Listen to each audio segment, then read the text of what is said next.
Hi, my name is Juliana Torres, and I will be giving you all a quick informative presentation on how to write a resume. Let's begin by first stating, what is a resume?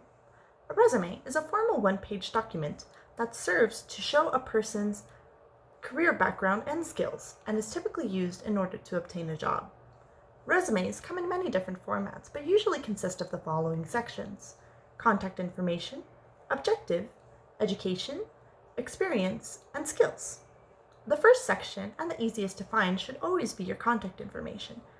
This section should consist of your name, your email, your phone number, and sometimes location in the form of city, state. You may also want to include in this section personal websites, a LinkedIn account, or GitHub repositories to showcase some of your projects. After you have listed your contact information, it is often typical to include an objective statement. This section's main function is to help the reader understand the company and type of role that you are aiming to apply for. It is recommended to keep this section to the point, informative, and as detailed as possible. A fair example of an objective statement would be as follows: seeking employment in X company as a full-time position of Y. Once you finish writing your contact information and objective, you must decide the order that you will be listing your remaining sections. These sections are really what showcase your experience and why you are a good fit for this company and the role you are applying for. Some common sections to include are education, experience, and skills. Format preferences vary from company to company, but the general rule of thumb is to keep the most relevant and recent at the beginning. For example, if you're currently a student, you probably want to list your education at the very top. And in this education section include your majors, as well as your GPA and your expected graduation date. However, if you are a working professional, you may want to list your education at the bottom, since this is not as relevant as experiences which you might have during your work. The next section that is often recommended to follow is your experience section, which details any work experience you have had that should be relevant to the job. It is a must to list your experience with the most recent, as well as listing the date range for each experience, your job title, and the company which you worked for. Following this, you must give a brief explanation of your contributions within this experience. It is often recommended to list these explanations in the form of bullet points and short statements.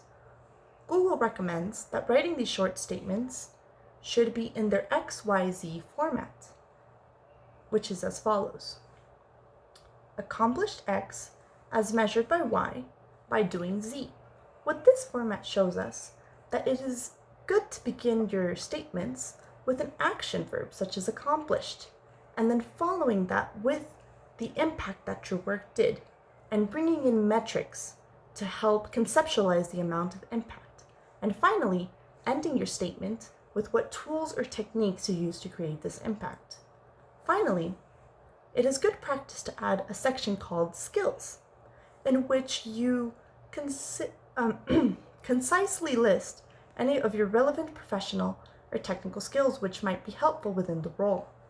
This could be skills such as you being bilingual, knowing certain softwares, or certain certifications which you have earned that could be relevant to the job. The key to this section is to keep everything in list format and not sentence format, which is contrary to what we have learned in the experience section. However, if you follow these steps, you should end up constructing a very good-looking resume. A point that is good to clarify is when constructing a resume, you want to make sure to always check for typos, as well as checking your font and making sure that it is no less than 9 points. You must also check that everything is in black and white text, looks very professional overall, and appears very easy to read. Finally, if you have the opportunity, make sure to ask someone to look it over and gather their feedback. And remember, this is a living document, so you should always look to keep your resume up to date and reviewed by others often. And there you have it. Those are my tips on how to construct a good-looking resume.